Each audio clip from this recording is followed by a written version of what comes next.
Agradezco mucho esta gentil invitación que me queda totalmente grande, porque el tema es de cierta complejidad y hay que tener un poco de paciencia aquí. Pues por paraíso se suelen entender tres momentos, digamos, tres significados. Uno es el paraíso terrenal, clausurado, no destruido, guardado por un serafín con espada de fuego, pero que está. Luego se suele llamar al paraíso el estado de bienaventuranza de las almas luego del juicio particular. Y finalmente, a lo que se refiere es lo que decimos en el credo, la vida del mundo futuro, vitam venturi seculi, la vida del siglo futuro. O sea, luego del juicio final y de la resurrección. Resurrección, juicio y luego, ¿no?, ese destino de gloria, en el cual hay que tener presente que además del hombre resucitado, habrá una nueva tierra, como dice la Escritura, una nueva tierra. Y en general, por varias razones, ese aspecto suele ser poco considerado. En primer lugar, porque es algo de lo que no tenemos experiencia. Y en segundo lugar, sobre todo hoy, porque ha habido una especie de postergación, aún por parte de ciertos sectores católicos, de que pensar en esa felicidad futura, esa nueva tierra, nos puede distraer de lo que sería para ellos lo primordial, que es hacer la revolución aquí en esta tierra. Entonces, no conviene pensar mucho en eso porque es una suerte de opio de los pueblos. Y además porque hay un pequeño gusanillo maniqueo larvado que en esto hace eco al desprecio que tiene el demonio por la materia, siendo que nosotros creemos en que hay en este momento dos cuerpos resucitados, por lo menos en el cielo, el de nuestro Señor y el de Nuestra Señora. Así lo contemplamos en el Rosario, por ejemplo. Lex orandi, lex credendi. De modo que la postergación de esto complica bastante las cosas.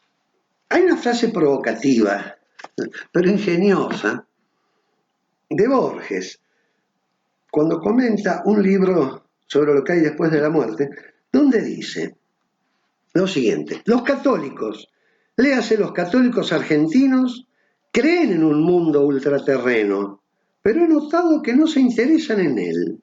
Conmigo ocurre lo contrario, me interesa y no creo. Paradójico, provocativo, como siempre Borges, pero que hay un alguito ahí de verdad. Mismo Castellani, en los papeles de Jamín Benavides, se lamenta de la destrucción del imaginario de ese mundo futuro. Que con eso terminamos el credo, nosotros terminamos el credo. Creo en la resurrección de los muertos y la vida de este mundo futuro, que incluye una nueva tierra. Y en general, como digo, se medita, se piensa poco. En mediados del siglo XX hubo un autor que fue muy bien recibido por los medios católicos, y acá que tenemos que hablar de literatura, fue descubierto por un poeta que fue Paul Claudel. Se trata de Albert Frank Duquesne, un hombre que venía converso de un origen judío, de su familia, pero que le preocupaba muchísimo estos temas, y tiene dos libros excelentes que se pueden recomendar. Uno que está traducido, que se llama Lo que te espera después de tu muerte, publicado por Desclés, y otro que fue el primer libro de él que salió, el que fue descubierto por Claudel, que se llama Cosmos y Gloire, Cosmos y Gloria. Y dice, y tiene esta postilla el título: ¿en qué medida el universo físico tiene parte en la caída, en la redención y en la gloria final? El universo físico, no debemos asustarnos de esto, del universo físico del mundo futuro que nos espera, y en el cual creemos. Siempre se ponía en una misma sucesión, digamos así, ¿no?, el contemplar la segunda venida de Cristo, la resurrección de los muertos, el juicio y luego este pasaje, esta entrada en el mundo de la gloria, que implicaba una nueva tierra. Últimamente eso se fue podando. Nosotros vemos con pena en la liturgia contemporánea muchas veces, por ejemplo, bueno, en el mismo año litúrgico, la suspensión de las octavas, que es una cosa grave, y por ejemplo la desaparición del Dies Irae como secuencia en la misa de Requiem, que es un texto maravilloso que habla justamente de eso. Resurrección, juicio y, de algún modo, digamos, acceso a este mundo de la gloria de Dios. Ha quedado el Dies Irae en la música. Grandes misas de Requiem, por ejemplo Mozart, que es la más conocida, o Verdi, pero ha desaparecido de la oración de los cristianos. Y es un texto magnífico y muy consolador, a pesar de que tiene un comienzo tremendista, digamos, ¿no? Día de ira será que el día se disolverá el mundo en ceniza, etcétera, etcétera. Posiblemente se haya pensado que esto asusta a la gente y es mejor no menearlo, pero después es tremendamente consolador porque hay un verdadero abandono en la misericordia de Dios y se confía en el perdón de Dios. Un texto para meditar realmente, sobre todo en presencia de la muerte, ¿no? Por eso la Iglesia sabiamente lo puso como secuencia en la misa de difuntos. De modo que la literatura sobre este mundo futuro no es tan abundante como pareciera por las dificultades que entraña, y se da un poco, por supuesto, en general, por supuesto. Uno cuando piensa en esto piensa primero que nada arquetípicamente en el paraíso de la Divina Comedia, la tercera parte de la Divina Comedia, la última, el final, la coronación de la Comedia de Dante, cuya lectura recomendamos, por supuesto. Ahora, señalamos también que no es una lectura fácil, requiere evacuar una cantidad de referencias a personajes históricos, mitológicos, a diversas situaciones, está llena de símbolos complejos. Aquí, por ejemplo, aparece como guía, después del purgatorio, no ya Virgilio, como hasta ahora, como guía de Dante, sino Beatriz. Y Beatriz, esa figura de Beatriz, tiene una riquísima densidad simbólica, ¿no? Para eso conviene leer, digamos así, Dante la filosofía de Gilson. Gilson explica largamente el simbolismo de Beatriz.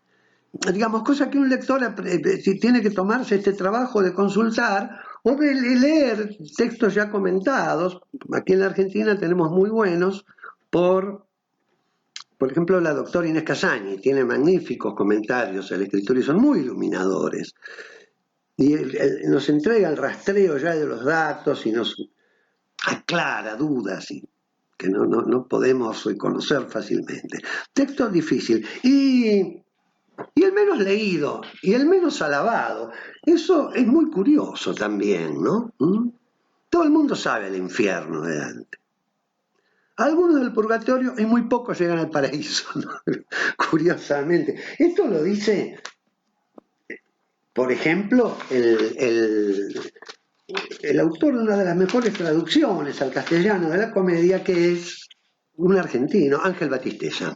Hubo otro argentino que tradujo la comedia, podemos decir, que fue nada menos que Bartolomé Mitre. Ahora bien, se lo ha tomado un poco al pobre Mitre como objeto de broma, así en la generación Martín Fierrista, por ejemplo, tenía una coplita que decía: en esta casa parduzca vive el traductor del Dante, apúrate caminante, no sea que te traduzca. Pero bueno, de Batistella no se puede decir nada de eso, es una traducción excelente, eximia, en verso, muy difícil de hacer, y el mismo Batistella nos va a decir, en la introducción que hace al Paraíso, algunas cosillas en las que conviene parar mientes, ¿no? El lector medio dice, suele tener acceso al paraíso menos fácil que al infierno y al purgatorio. En esto se debe insistir. Un punto sobre el que, digamos, La estructura del poema, en muchos respectos del paraíso, marca la etapa culminante de la obra de Dante. Vale decir que leer la comedia sin el paraíso es quedarse sin la coronación y la plenitud. Pero la misma crítica, sobre todo la crítica poco afecta a lo cristiano, ¿no? Dice, hasta no hace mucho, cierto sector de la crítica persistía en postergar los valores de la parte final de la Divina Comedia, casi para exclusivo beneficio de la primera. Por cerrada prevención de sesgo religioso, o más precisamente antirreligioso, esa crítica caía en el error de suponer que el paraíso, con ser creación de un poeta cimero, quedaba virtualmente invalidado o casi por la compleja suma de doctrina teológica condensada en sus versos. Vale decir que, dicho de otro modo, bueno, todos reconocemos el infierno y nos sentimos cómodos en su lectura, y no es así en el caso del paraíso. Hay que vencer alguna dificultad. No para el hombre de fe, digamos, pero aún este tiene dificultades de tipo técnico. La traducción, está en ese dicho italiano, traduttore traditore, es muy difícil traducir poesía, y la poesía de Dante es eximia, tiene un valor musical enorme. Para gustar plenamente la comedia hay que tratar de leerla en italiano, lo cual para nosotros no es tan difícil, ¿no? Yo recomiendo aquí dos cosas. Tanto la edición de Battistessa como la de Lavac traen el texto italiano. La de Lavac es una posible solución, bastante eficaz. Tiene una traducción en prosa. Y luego, abajo, el texto en verso que podemos ir reconociendo. Battistessa hace al revés, traduce en verso y pone el texto italiano debajo en letra más pequeña. Pero podemos irlos confrontando, y es una confrontación fácil, y enseguida le pescamos la vuelta.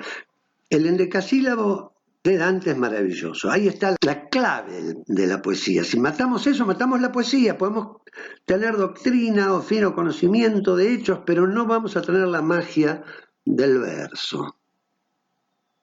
Son tercetos, en el cual el primero rima con el tercero y el segundo con el primero del terceto siguiente, y así lo va encadenando maravillosamente, en un verso verdaderamente admirable, que en España se tardó mucho tiempo en poder aclimatar.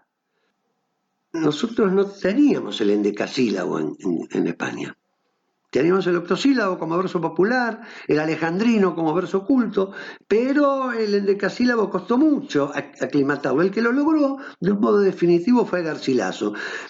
Y su modelo es la música del verso de Dante. El juego de acentos del endecasílabo, su ritmo.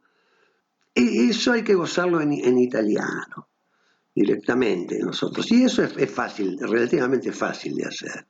Nosotros podríamos hoy, con el poco tiempo que tenemos, pero leer por lo menos un momento del Paraíso de Dante, uno de los momentos más extraordinarios, que es la plegaria de San Bernardo a la Virgen, en presencia de los viajeros, ¿no? Muy bien traducido por Battistessa, pero yo les diría que casi no hace falta. Acá lo que hay que escuchar es la música del verso. En el último canto, al final de la comedia, Vergine madre, figlie del tuo figlio, ¿cómo juega con las oposiciones virgen y madre, hija de tu hijo, umile alta più che creatura, término fisso d'eterno consiglio? Tu sei colei che l'umana natura nobilitaste sì che il suo fattore non disegnò di farsi su fatura. Lo traduce muy bien Battistessa, en sus endecasílabos también. Oh Virgen Madre, hija de tu Hijo, más que toda criatura humilde y alta, término fijo de un designio eterno, tú eres aquella que a la especie humana ennobleciste tanto que su autor no desdeñó de hacerse su hechura. Y sigo, en tu vientre el amor prendió de nuevo, por cuyo ardor en una paz eterna, así esta flor en tierra ha germinado. Aquí no seres meridiana antorcha de caridad y abajo entre mortales, les seres de esperanza, fuente viva. Y termina, bueno, vamos finalmente con ese verso último. El amor que al sol mueve y las estrellas, l'amor che muove il sole e le altre stelle. La lectura muy enriquecedora, pero con alguna dificultad que vale la pena holgadamente sortear. Dante, con su paraíso.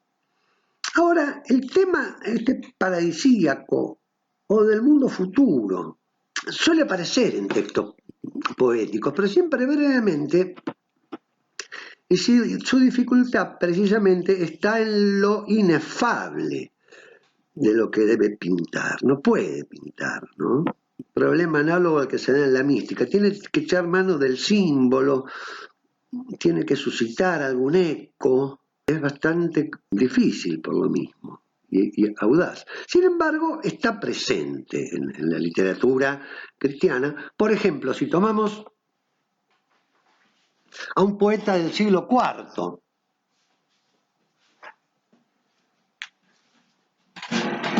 hoy también poco leído, quizá, pero de una gran riqueza, que es Prudencio, Aurelio Prudencio, que era de, digamos, origen de lo que era entonces España, pero poeta con un latín muy tranquilo, tardo antiguo, que se puede leer fácilmente, hay referencias a esto, ¿no? Si buscamos, por ejemplo, en el Catamérinon, que es un texto maravilloso, en el himno quinto, que es aquel que preside el encender las candelas, ¿no? En un momento se menciona esta vida futura y dice, traducido por Lavac, así premió antiguamente a nuestros padres la insigne piedad del Dios único, por cuya providencia también nosotros nos alimentamos, nutriendo el corazón con manjares divinos, con enseñanzas celestiales. Él, dirigiendo al pueblo a través de las ondas divididas, llama a los cansados a través de los mares de este mundo y manda subir a la patria de los justos, a aquellas almas que han sido fatigadas con 1000 trabajos. Y acá viene la pintura. Allí emite toda la tierra el suavísimo perfume de las purpúreas rosas, de las jugosas maribellas, de las tiernas violetas, y regado por juguetones riachuelos, se cubre también del finísimo azafrán. Allí destilan los bálsamos de frágiles renuevos, y el precioso cinamomo esparce sus perfumes, y el río, que se desliza desde la fuente oculta, lamiendo en sus riberas los nardos, lleva sus aromas hasta agotarse. Las almas felices cantan sus dulces sones modulando suavísimos de voces unísonas, himnos suavísimos de voces unísonas por los floridos prados, y van pisando los lirios con sus pies de nieve. Todos los críticos señalan que en este tipo de textos, de pinturas, de acercamiento al paraíso, hay dos elementos centrales, que son la luz y la música. Es la forma en que se puede evocar aquello que no hemos visto. Ni ojo vio, ni oído oyó, ni corazón humano soñó lo que Dios tiene preparado para los que lo aman, dice San Pablo. O sea, pero se intuye. Luz, entonces, todo el paraíso de Dante es eso, es luz y música, ¿no? El tema de la música es constante. La armonía, porque es la armonía de las esferas. Piensen ustedes que acá estamos en la cosmología tolemaica, donde son círculos de planetas que giran hasta llegar al empirio, que es inmóvil, donde... Bien, todo esto que tiene un valor simbólico, claramente, más que de tipo astronómico. Lo que nos interesa a nosotros es su dimensión simbólica, ¿no? Esta música de las esferas ha sido también tomada por otros grandes poetas cuando quieren acercarse al tema. Por ejemplo, Fray Luis de León, Fray Luis de León que habla intenta acercamientos, ¿no? Alma, región luciente, alma quiere decir nutricia, ¿no? Hablando de cómo, del cielo, o ¿no? Cuando contemplo el cielo de innumerables luces adornado y miro hacia el suelo, etcétera, es un tema bastante frecuente. Pero hay una oda corta de él, pero muy importante, suele llamarse A la música o a Salinas. Salinas era un músico ciego, amigo de Fray Luis en la Universidad de Salamanca, cuyo clavicordio o clavecín se puede ver hoy, se conserva en la universidad. Ese que empieza, el aire se serena y viste de hermosura y luz usada Salinas cuando suena la música extremada por vuestra sabia mano gobernada. Esa música de Salinas sirve como escala al alma para que vaya subiendo por ella. ¿Por qué? Porque la quita de los pensamientos mundanos y la hace tomar conciencia de su origen divino, de su origen primera esclarecida el alma. Entonces va subiendo como si fuera una escalera por esta música hasta llegar a la más alta esfera, y dice, y oye allí otro modo de música que es la fuente y la primera. ¿No? La fuente y la primera. Toda música de aquí abajo no hace sino reflejar o apuntar hacia esa música primordial, que es fuente y primera de todos, que acorda con esta de abajo y responde, sería una especie de diálogo, como está compuesta de números concordes, etcétera, etcétera. Pero es muy interesante este recurso a la música para evocar lo celestial. Así, Bueno, pero estábamos con Prudencio, que nos pinta a su manera en el siglo IV. Y en otro himno, estos himnos del Catameri no tienen desperdicio, que es el himno para las exequias de los difuntos, precisamente, donde habla de que esos cuerpos aguardan la resurrección y resucitarán gloriosos. Entonces dice, así los cuerpos atormentados por la muerte vuelven a mejores tiempos, y la complexión de los cuerpos reanimada después de la muerte no puede disolverse otra vez. Estos rostros pálidos por la corrupción que aparecen ahora cubiertos de un color blanquísimo, entonces los teñirá de fresca piel la sangre más colorada que todas las rosas. Acá está hablando de la calidad del cuerpo resucitado, ¿no? Después ya no habrá ancianidad que arrugue la tersura de la frente, ni la extenuada flaqueza debilitará los brazos consumiendo su vigor. También la enfermedad pestilencial, un tema más bien actual acá. A ver, también la enfermedad pestilencial que ahora devasta los miembros ardientes expiará, acongojada entre 1000 cadenas, los dolores que ha causado a los otros. La carne vencedora e impasible verá desde el alto empíreo a la enfermedad llorando sin consuelo los tormentos que habrá antes causado. Por lo tanto, no tenemos que dejarnos ganar por la tristeza frente al hecho de la muerte, porque confiamos en que que se ha muerto va a resucitar con un cuerpo glorioso. Entonces dice, cese el triste gemido, cesad en vuestro llanto, oh madres, nadie llore a sus hijos, esta muerte es la restauración de la vida, esta muerte es la puerta para la vida verdadera, decimos nosotros. Así reaccionan las semillas secas, muertas ya y sepultadas y renovadas en el humilde césped, reproducen las antiguas espigas. Ahora, tierra, recibe a este hombre que hay que reanimar, acógelo en tu tierno regazo. En ti deposito sus miembros, a ti confío sus nobles reliquias. Este fue antes el palacio del alma, que tiene su noble origen en el Padre. La perspicaz sabiduría de la ley de Cristo habitó en sus miembros. Cubre este cuerpo depositado, su creador y autor reclamará estos sus dones y la imagen de su propio rostro, etcétera, etcétera, ¿no?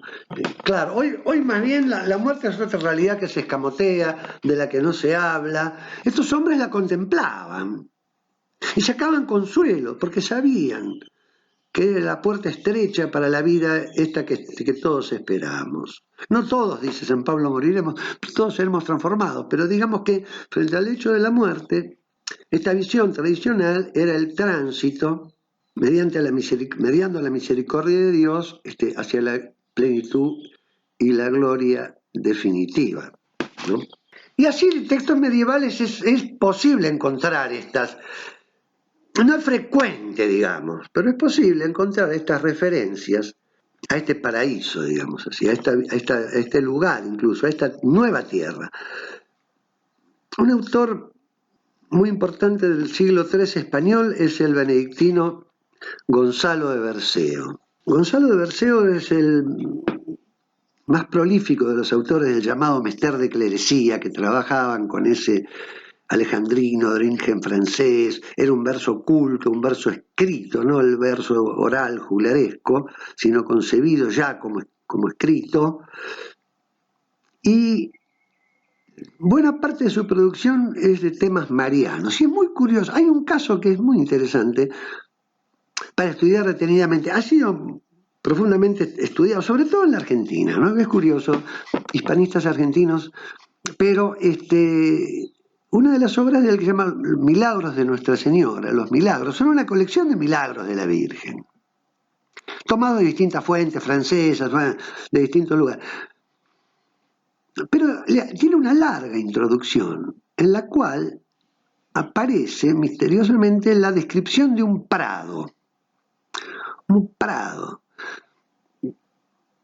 en el cual el peregrino cansado puede encontrar alivio y frescura, y es una descripción paradisíaca, digamos así. Lo que ocurre que en este caso, en realidad, la interpretación de este prado es la Santísima Virgen. Un prado siempre verde, y hay una cantidad de elementos. Este prado tiene una verdura inmarchitable, digamos así, tiene árboles, tiene frutos, tiene pájaros que cantan, tiene flores y tiene 4 ríos, como el paraíso. Pero él lo va a interpretar en clave mariana, cada uno de estos elementos. El prado es la Virgen, donde encontramos refugio, donde nos podemos recuperar, siempre verde en su integridad, siempre virgen, y así cada uno de los elementos se interpretan en clave mariana. Los 4 ríos serían los 4 evangelios, etcétera, etcétera. Pero es muy interesante que es toda la pintura paradisíaca que está aquí. Pero tiene otra obra también, no de tema mariano, sino apocalíptico, de los signos que aparecerán antes del juicio, donde hay también una referencia a esta vida ultraterrena, ¿no? El texto es más bien breve, pinta los signos del juicio, los signos que precederán al juicio, la parucía, digamos así, y luego el juez que destina a los hombres. Entonces primero, bueno, las penas del infierno, etcétera, etcétera, pintadas con gran crudeza, y en un momento dice: cambiemos la materia, en otro son cantemos, en razón desabrida mucho nos retardemos, ¿no? A la buena compañía de los justos tornemos, el bien que esperamos, eso versifiquemos, el bien que esperamos. Nosotros esperamos, debemos esperar con ansiedad este mundo futuro que nos aguarda, no quedarnos clausurados en el aquende aquí. No es el opio de los pueblos, es la esperanza cristiana, la hermanita pequeña de la que habla también Peguí, ¿no? Entonces dice, el bien que esperamos, eso versifiquemos, vamos a cantar eso. Y dice, el rey de los reyes, alcalde derechero, que ordena las cosas sin ningún consejero, con su procesión rica, abundante, no rica, pero él, delantero, entrará en la gloria del Padre verdadero. La compañía preciosa de Cristo consagrada, del Padre benedicta, del Figlio convidada, entrará en el cielo, alegre e pagada. Pagada quiere decir contenta, satisfecha, ¿no? Todos nuestros deseos no son más que un anhelo de eso que vamos a tener allá. Entrará en el cielo alegre pagada, rendiendo a Dios gracias y a la Virgen honrada. Los ángeles del cielo farán gran alegría. nunca mayor de aquellas hicieron en un día. Caberán que les crece solaz y alegría, Dios mande que entremos en esta cofradía. Dejemos de las penas de los malastrugados, dejemos de hablar de los sufrimientos, digamos de los gozos de los bienaventurados. Estos serán bien grandes, de más serán doblados, van a ser multiplicados, es imposible para nosotros mensurarlo, que el cuerpo con el alma, ambos serán juntados. Ahí tenemos al hombre completo, esto es en la resurrección final. El estado del alma separada, aun cuando goce de la bienaventuranza de contemplar a Dios, como bien explica Santo Tomás, no es el hombre en plenitud, eso vendrá después, ¿no? El cuerpo con el alma irán en refrigerio, eso clama doblado gozo el Evangelio. Otros hilos dañados habrán doble lacerio. Debíamos vernos mucho, Soli, este proverbio. De la primera gracia vos queremos decir, habrán vidas sin término, nunca han de morir. Demás serán tan claros, non vos cuido mentir, non podrían 7 soles tan formientre lucir, de vuelta al tema de la luz, ¿no? Serán muchos sutiles, en ver muy certeros, non li farán embargo ni sierras ni noteros. Digamos que ni las sierras ni las alturas van a impedirle una visión, ni nieblas, ni colinas, ni leguas, ni milleros, ni distancias. Verán del mundo todos los cabos postremeros, pero van a ver un mundo, material también. Habrán la cuarta gracia por mayor cumplimiento, serán muchos lilleros, más que non es el viento, volarán su solluzo quiere decir arriba y abajo, a todo su talento, escripto ya sé esto, sepades que non vos miento. Así serán ligeros, esa es la verdad, como es en nos mismas la nuestra voluntad, que corre cuanto quiere, sin nula cansedad, en cual comarca quiere y prende vecindad. En fin, etcétera. Como vemos, si bien no es muy abundante, pero tenemos una presencia de esta visión del mundo futuro, muy pegada siempre al tema del juicio, la resurrección, los cuerpos resucitados, etcétera, etcétera. Bien, como el tiempo es un poco tirano, hacemos un salto hasta el siglo XX, vamos a decir así, a ver si el tema está presente. Y está muy presente en algunos autores. Aquí en la Argentina, en cuanto literario, digamos, no en cuanto teológico, ni filosófico, sino en cuanto a lo literario, nosotros lo encontramos, por ejemplo, en la Argentina, en 3 obras de Castellani. El padre Castellani se ocupó tiene una de sus parábolas cimarronas, la última, que es totalmente inventada, no es el glosario de una parábola, que es un cuento sobre, digamos, la resurrección y el fin de los tiempos. Para mi gusto no es de lo más logrado de Castellani, pero eso en prosa. Y en verso tiene su poema más importante, que es Jauja, ciertamente que hace referencia a esto. Es un viaje a las Islas Bienaventuradas, como las de los medievales, de San Brandán, etcétera, etcétera. Jauja es eso. ¿No? Pero es más bien, pero no va a describir Jauja, sino lo azaroso del viaje y lo difícil de la llegada. El tema de la llegada, de la entrada en los cielos, es más fácil de reconocer en los autores modernos. Tiene una poesía sobre eso Castellani, muy interesante, una poesía como son las de él, un poquito cacofónicas, despeinadas, pero muy interesante, que es el momento del tránsito, la entrada, sin la descripción de lo que hay después, pero sí el momento de la entrada, que es muy importante. Se llama Canción de la entrada al cielo, y dice así: el muchacho que pasó raspando sudoroso examen, la sirvienta fea y seca que se casó, el huérfano que encontró 2 almas que lo amen, no saben lo que yo. Ni el poeta que atrapó la rima alucinante, ni el incurable que en Lourdes se curó, ni el novio que escucha el sí, ni en ese instante saben lo que sé yo. O sea, lo personal del cielo, nuestras necesidades y nuestras añoranzas se cumplen. Ni el dux que jugó su vida y alzó la banca, ni el rey a quien todo el mundo obedeció, ni en Blanca Flor, ni en la princesa Blanca, ni en Barba Azul, ni en Cenicienta, no me trocara yo. Ni el mariscal que ganó la guerra, ni el ingeniero que hizo la Torre Eiffel, ni el que inventó la luz eléctrica y el acero. No digo que yo soy más que todos, pero ninguno es como yo. Lo intransferible es esto, ¿eh?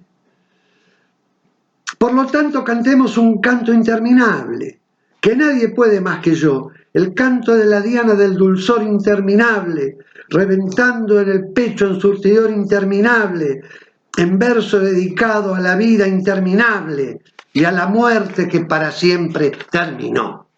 La entrada personalísima al cielo. Esto es más fácil de encontrar, si se quiere. Está magistralmente descrito este momento, ya con un atisbo de lo que es la vida ultraterrena, en C.S. Lewis, que es un hombre que se preocupó muchísimo por este tema, muchísimo. Tiene una cantidad de textos, por ejemplo, El Gran Divorcio, que es una especie de Divina Comedia actualizada, sumamente interesante sobre, se llama El Gran Divorcio porque es el divorcio del cielo y el infierno, no tienen nada en común. Y aquel guía en lugar de Virgilio será George MacDonald, que era un poeta que le gustaba mucho a él, un escritor, no un poeta, un escritor que le gustaba mucho a él, y el encuentro, digamos, con esta vida ultraterrena que lo que llama poderosamente la atención es la fuerza de su realidad. No es una cosa fantasmagórica, sino ultra real, digamos así, ¿no? En esto insisten muchos autores que han tratado teóricamente esto. Por ejemplo, Peter Kreeft, que tiene 2 libros muy lindos sobre la vida ultraterrena, cuyo leitmotiv es más que esto, no es menos, es más. Siempre es más, y es más de lo que nosotros podemos imaginar. Uno tiene también un título provocativo, todo lo que usted siempre quiso saber sobre el cielo y no se atrevió a preguntar, pero son con humor, pero están muy bien los 2 textos sobre esta vida ultraterrena de Kreeft, y mechados de literatura, por así decirlo. Y su gran mentor en esto es C.S. Lewis, ¿no? El cual dice una cosa muy interesante, dice que hay 2 cosas que no hay en el infierno, ni música ni silencio. En el infierno no hay silencio y no hay música. También algunas liturgias descaminadas hoy nos muestran eso. No hay silencio, tampoco hay música, hay un chingui chingui horrible todo el tiempo y un palabreo interminable. Pero bueno, Luis, en el final de las cartas del diablo a su sobrino, está el momento de la muerte del tentado, digamos así, ¿no? Hay un diablo viejo que le escribe a un diablo joven sobre cómo debe tentar a su víctima. Y esta víctima le es arrebatada al final. Entonces el viejo lo reta, digamos así, lo amenaza y le hace ver todo su fracaso, pero es muy interesante el tránsito que el viejo sabe que está haciendo esa alma que murió en la guerra por una explosión. Entonces le advierte al diablo principiante que no debe alegrarse por la guerra, porque la guerra puede arrebatar muchas vidas en momentos favorables a la conversión, que es lo que pasa en este caso, ¿no? Y él le dice, le dice a su sobrino, digamos así, que su candidato se escapó tan fácilmente, sin recelos graduales, sin sentencia del médico, sin sanatorio, sin quirófano, sin falsas esperanzas de vida, la pura instantánea liberación. Un momento pareció que era todo nuestro mundo, es un demonio el que habla, ¿no? Pareció. El estrépito de las bombas, el hundimiento de las casas, el hedor y el sabor de explosivos de gran potencia en los labios y en los pulmones, los pies ardiendo de cansancio, el corazón helado por el horror, el cerebro dando vueltas, las piernas doliendo. En el momento siguiente, todo esto se había acabado, esfumado como un mal sueño, para no volver nunca a servir de nada. Estúpido, derrotado, superado, le dice al sobrino. ¿Notaste con qué naturalidad? Como si hubiera nacido para ella. El gusano nacido en la tierra entró en su nueva vida. ¿Cómo todas sus dudas se hicieron en un abrir y cerrar de ojos ridículas? Yo sé lo que la criatura se decía. Sí, claro, el que muere, ¿no? Siempre ha sido así. Todos los horrores han seguido la misma trayectoria, empeorando y empujándole a uno a un embotellamiento hasta que, en el instante preciso en el que uno pensaba que iba a ser aplastado, fíjate, había salido de las apreturas y pronto todo iba bien. El sueño se convertía en una pesadilla y de pronto uno se despertaba. Uno muere y de pronto se está más allá de la muerte. ¿Cómo pude dudarlo alguna vez? Piensa el que muere. Y le dice a su sobrino el viejo, al verte a ti, a este demonio tentador, también los vio a ellos. Son los ángeles, ¿no? Sé cómo fue. Retrocediste haciendo heces, mareado y cegado, más herido por ellos de lo que él lo fue nunca por las bombas. ¡Qué degradación! Que esta cosa de tierra y barro pueda mantenerse erguida y conversar con unos espíritus ante los cuales tú, un espíritu, solo podías encogerte de miedo. Quizá tuviste la esperanza de que el temor reverencial y la extrañeza de todo ello mitigasen su alegría. Pero esa es la maldición del asunto. Los ángeles son extraños a los ojos mortales, y sin embargo no son extraños. Él no tenía hasta aquel preciso instante la más mínima idea de qué aspecto tendrían, e incluso dudaba de su existencia. Pero cuando los vio, supo que siempre los había conocido y se dio cuenta de qué papel había desempeñado cada uno de ellos en muchos momentos de su vida, en los que se creía solo, de forma que ahora podría decirles uno a uno, no quién eres tú, sino así que fuiste tú todo el tiempo. Todo lo que fueron y dijeron en esta reunión despertó recuerdos.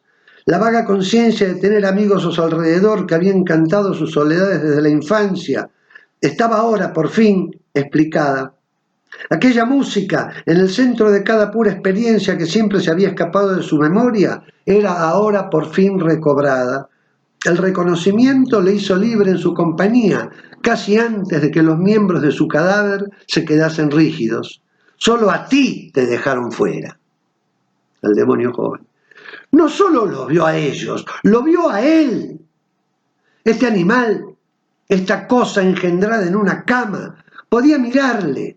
Lo que es para ti fuego cegador y sofocante es ahora para él una luz fresca, es la claridad misma, y viste la forma de un hombre, la visión de Cristo, evidentemente, ¿no? Que el demonio no puede entender. Es la entrada, es el mismo tema de Castellani, la entrada al cielo.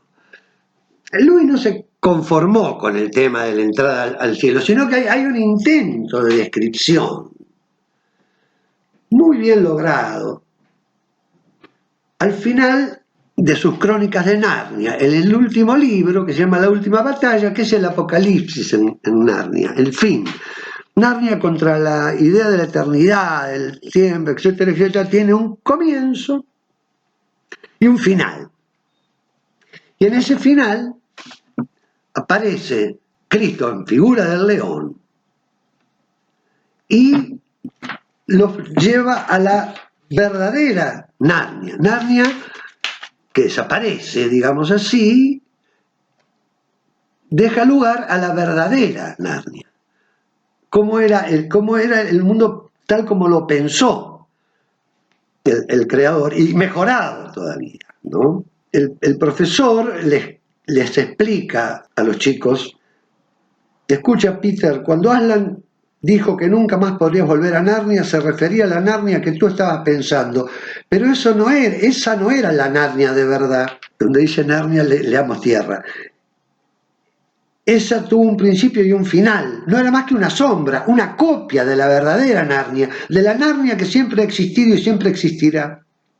Pasa exactamente igual con nuestro mundo, con Inglaterra y todo lo demás, que no es sino una sombra, una copia de alguna parte del verdadero mundo de Aslan. No tienes por qué dolerte por haber perdido Narnia, Lucy. Todo lo que de veras importaba en la antigua Narnia, todos los seres queridos han venido a la auténtica Narnia, atravesando la puerta. Y claro está que es distinto, tan distinto como es distinto lo auténtico de una sombra, tan distinto como lo es el sueño de la vigilia. Los mayores se echaron a reír. Ellos habían escuchado también decir esto. Y todo volvió a ponerse serio, porque hay una clase de felicidad que a uno lo pone serio. Es difícil explicar qué era distinta a esta soleada Narnia de la antigua Narnia. La nueva era un país más profundo, cada roca y cada flor, cada brizna de hierba, cada arroyo parecía significar más aún. No se puede describirlo mejor. Si alguna vez podéis ir allí, sabréis de qué se trata. Fue el unicornio, uno de los personajes buenos, que resumió lo que estaban sintiendo. Dio un golpe contra el suelo con el casco delantero, relinchó y exclamó: «Por fin estoy en casa, por fin estoy en mi sitio. Este es mi auténtico lugar, esta es la tierra que estaba buscando durante toda mi vida, aunque hasta hoy no lo haya sabido. La razón por la cual amaba la antigua Narnia era que a veces se parecía un poco a esta. Vayamos más adentro», y galopan hacia el interior, entonces salen todos corriendo, ¿no? Más allá y más adentro. En un momento le dice, el trimestre ha terminado, empiezan las vacaciones, ¿no? Empiezan las vacaciones, donde cada día es mejor que el anterior. Y así se van encontrando todos los personajes hasta que el texto termina con este relato. A medida que hablaba, está hablando el león, dejó de parecerles un león, claro. Ahí lo ven a Cristo. Y todas las cosas que empezaron a suceder después, que son las que van a suceder en esa vida ultraterrena, fueron tan grandes y tan hermosas que no puedo yo escribirlas. Y aún para nosotros, este es el final de todos los cuentos, y podemos decir sin equivocarnos que fueron muy felices. En cambio, para ellos, tan solo fue el comienzo del cuento de verdad. Toda su vida en este mundo y todas sus aventuras en Narnia no habían sido más que la portada y el prólogo. En este momento, por fin, empezaban el capítulo primero del cuento más grande, el cuento que nadie ha leído en este mundo, el cuento que dura para siempre jamás, en el cual cada capítulo siempre será mejor que el anterior. Es un tour de force intentar acercarse a esta descripción, entonces, de este mundo ultraterreno. Un amigo de Lewis, que Tolkien, también tiene, fuera de su ciclo del Anillo y fuera de su ciclo del Silmarillion, tiene un cuento que escribió en una noche de un tirón. Un cuento curioso, porque parece contradecir una de sus tesis fundamentales, que es su desapego por la alegoría, en cuanto que hay un significado uno a uno y excluyente, ¿no?